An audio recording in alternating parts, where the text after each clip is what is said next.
The ability to live forever is something all of humanity desires but cannot have. But these little creatures might just hold a secret to immortality. Hey everyone, in this video I'll tell you about 5 animals that can live after death. So make sure to stay tuned for number 1 spot as these creatures might just be immortal. So let's go. At number 5, we have the infamous cockroach. You shouldn't be surprised that this infamous little bug would be on this list.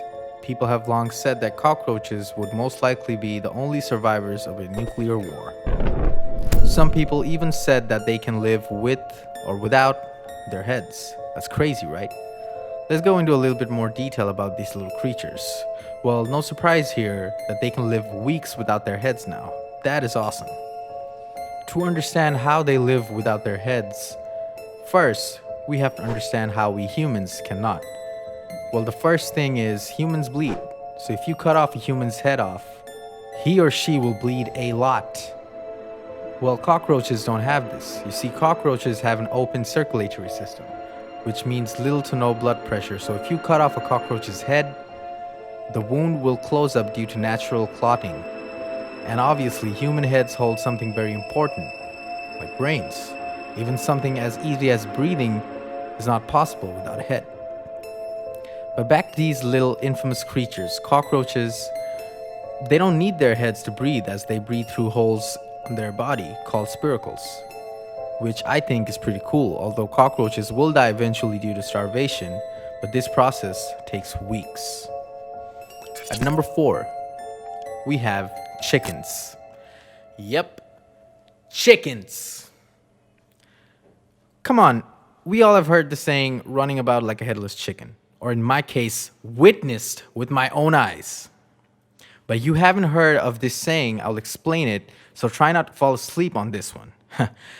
The brain does not control all body movements. Some movements are to great extent controlled by neutral networks in the spinal cord, so stay with me. This is why a chicken can run away after you chop its head off. A new study takes a closer look at the strange phenomenon, so let's dive in head first. If you chop the head off a chicken's head, it can still run around for a few seconds. The same applies to some other animals, including the turtle, which continues swimming even though the head has come off. The animals can do this because of a neural network in their spinal cord is pre-programmed to design the muscles in various frequently used movements patterns, such as running or swimming.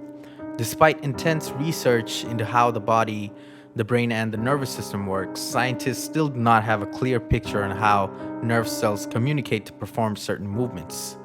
Using headless animals as study participants, a team of researchers from the University of Copenhagen, Denmark, will now try to get a step closer to this understanding of this phenomenon in their new project, Attractor Network Dynamics in the spinal cord.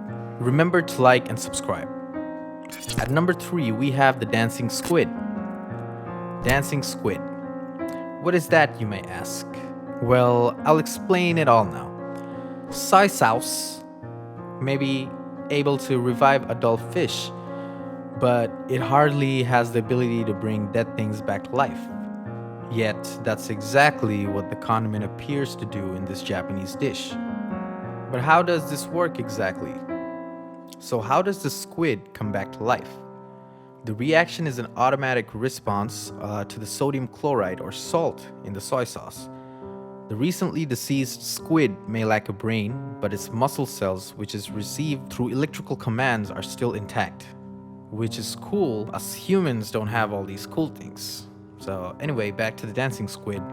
So most of the tissue in an organism that's recently dead, recently killed, is actually still alive.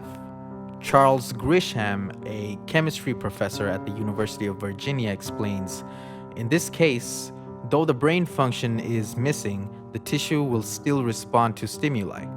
The squid's muscles still retain adenosine triphosphate, ATP, the main source of energy for muscle contractions. Therefore, when the sodium in soy sauce is absorbed into the creature's body, it triggers muscle spasms that appears to make the cephalopod dance. Of course, a specimen might be fairly fresh for soy sauce to climb this reaction, according to this report. So leave a comment on what you think about this. It's awesome, cruel, or disgusting. Would you eat this? Let me know in the comments below. At number 2, headless snakes.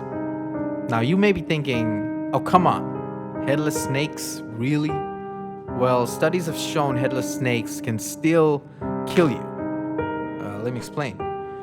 When faced with a venomous snake, most people's natural reaction would fall into one of these 3 categories: fleeing, freezing on the spot, or oh god, there's a snake, kill it, chop off its evil head. Oh my god, it's a snake.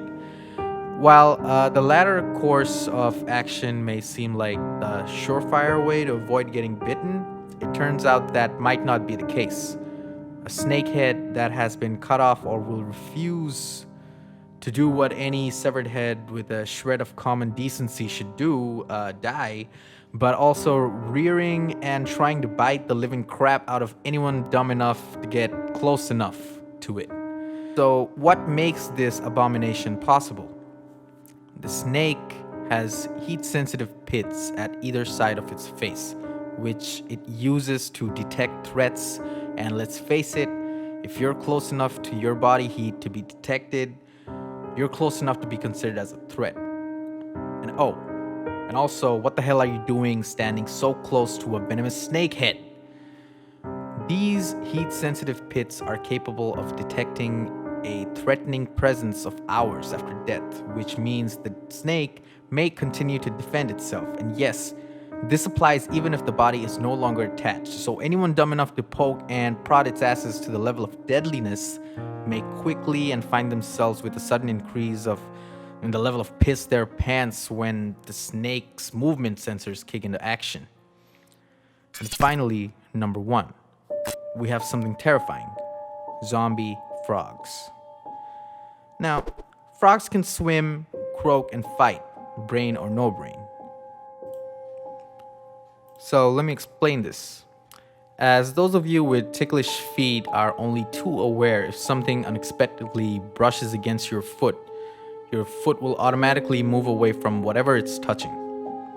Whether or not you then decide to punch whatever is touching it in the face depends on how ticklish you are. The exact same withdrawal reaction can be seen in frogs, except the frog doesn't even need to have a head in order for the reaction to happen. This is fairly damn impressive on its own, but let's face it, there's only so much a creature without a head can do. So what happens if you leave the frog's head intact but take out its brain, I hear you ask? Well, thanks to let's chop out its brain and see what the hell happens approach to science taken by 19th century neurobiologist David Ferrer, we can tell you a headed but brainless frog actually behaves very similarly to a frog with its gray matter perfectly intact. If you turn it upside down, it will right itself. If you pinch its feet, it will hop away. If you put it in water, it will swim to the side and climb out. And perhaps more disturbing of all, it will even croak contentedly if you stroke its back. The first factor that results in frog zombies like tendencies is the power of the reflex reaction, which fires the necessary electrical impulses that cause a muscle to expand or contract. These reactions bypass the brain, going back to the human foot, moving away from an unexpected tickle. You don't think, something's tickling my foot and I really must move it. You think, my foot just jerked. What the hell? It was tickling it. But it's important to note this automatic withdrawal action will not continue if a human doesn't have a brain. We simply cannot survive without our gray matter because our behavior relies on it so heavily, especially on the input from the cerebral master of our central nervous system. Even breathing, which we don't need to consciously control and could be considered a reflex action, is regulated by and therefore reliant on our brainstem. So thank you so much for watching this. If you enjoyed this video and if you want to see more, like, comment, and subscribe. And don't forget to click the bell icon